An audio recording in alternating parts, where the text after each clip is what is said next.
வணக்கம் உறவுகளே. நான் உங்களுக்கு இன்றைக்கி ஒரு கதை சொல்ல போகிறேன்.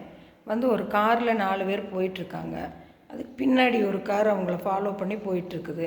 இந்த கார்காரவங்க என்ன பின்னாடியே வந்துட்டுருக்குறாங்க. சரி வந்தால் வரட்டுன்ட்டு இவங்க பாட்டுக்கு இவங்க கரெக்டாக ஓட்டிகிட்டு போகிறாங்க. அதனால் எந்த பயமும் இல்லாமல் போகிறாங்க. போகும்போது ஒரு கட்டத்தில் பின்னாடி வந்த கார் இவங்களை தாண்டி போய் முன்னாடி குறுக்க போட்டு நிறுத்திடுறாங்க.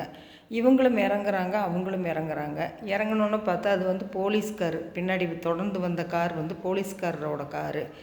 அப்போ கீழே இறங்கி வாங்கன்னு சொன்னோன்னே இவங்க இறங்கி போனோன்னே, இந்தாங்க பணம் 1000 ரூபான்னு. எதுக்குன்னு கேட்டால், நீங்கள் எந்த விதிமுறைகளையும் மீறலை, கரெக்டாக ஒரு டிரைவருக்கு உண்டான இதில் ஓட்டிகிட்டு வந்தீங்க. அதனால் இன்றைக்கி டிரைவர்களுக்கெல்லாம் பாராட்டு நடத்துகிற நாள் இன்றைக்கி. அதனால் உங்களுக்கு இந்த 1000 ரூபாய் பரிசாக தரேன்னு 1000 ரூபா பணம் கொடுத்தாங்க. அதுக்கு அவர் உடனே அந்த பணத்தை வாங்கிட்டு என்ன சொன்னார் தெரியுங்களா? நான் இந்த 1000 ரூபாய்க்கு கொண்டு போய் இன்றைக்கி லைசன்ஸ் எடுத்துருவேன் கண்டிப்பாக அப்படின்னு சொல்கிறாரு. லைசன்ஸே இல்லாமல் ஓட்டுனீங்களா அப்படின்னு சொல்லி கேட்டோன்னா அவங்க மனைவி என்னங்கிறாங்க, ஆமாங்க, இவர் எப்போவாவது குடிச்சிட்டு இருந்தால் குடிச்சு போட்டு இப்படித்தான் அழகாக வண்டி ஓட்டிகிட்டு வருவாருன்னு சொல்கிறாங்க. அப்போ போலீஸ்காரர் திருன்னு முழிக்கிறாங்க. எவ்வளோ அழகாக ஓட்டிகிட்டு வந்தாங்க, கண்டே பிடிக்க முடியலேன்னு சொல்லிட்டு.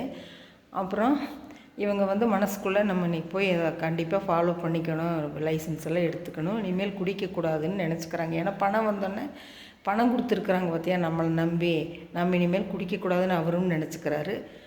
அப்புறம் போலீஸ்காரர் சரி போயிட்டாங்க. சரி போய் லைசன்ஸ் எடுத்துக்கோங்க, இனிமேல் குடிக்கக்கூடாதுன்னு வார்ன் பண்ணி விட்டுட்டு போயிட்டாங்க. உங்களுக்கு பிடிச்சிருக்கும்னு நினைக்கிறேன். பிடிச்சிருந்தா லைக் பண்ணுங்கள், ஷேர் பண்ணுங்கள், சப்ஸ்கிரைப் பண்ணுங்கள், பெல் பட்டனை அமுத்துங்க. என்னோடய வீடியோ பார்த்த அனைவருக்கும் இந்த நாள் இனிய நாளாக அமையட்டும். வீடியோ பார்க்காதவங்களுக்கும் இனிய நாளாக அமையட்டும். சப்ஸ்கிரைப் பண்ணிவிட்டு நீங்களும் தொடர்ந்து பாருங்கள். நான் நல்ல நல்ல கதைகளாக போடுறேன். தேங்க்யூ.